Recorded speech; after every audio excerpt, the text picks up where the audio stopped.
if they were to opt for this like very big investment with a lot of integration, a lot of complexity, kind of in the back of my mind as you were describing that, I was like, that sounds so sticky. And like, that is going to be an investment where you get entrenched, and then you're not going to ever want to use that robot to do anything differently because you're still waiting on that return for this big, expensive product or kind of sell. So when it comes to, again, like smaller applications or use cases, that flexibility, which is not something that I think is typically associated with robots, right? That flexibility of use, I think, is something really interesting. And I'd love to know more about how you're training folks to program robots differently to do different tasks, and kind of that range of options that customers have with a specific design.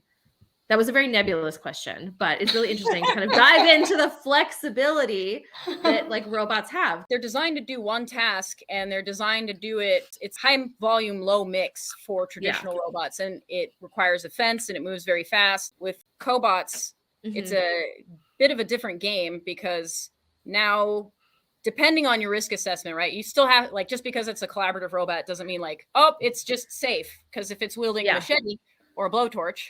I've been making that joke with an old boss for years, several old bosses. It's like, oh, if it's wielding a blowtorch, or if it's wielding we talk about like unloading raw cut product that's still sharp. It's basically holding a sword. You still got to do that safety assessment. But if your risk assessment shows that the robot does not need to be guarded, which I'd say the vast majority of projects I've worked with, the robot has not needed a cage.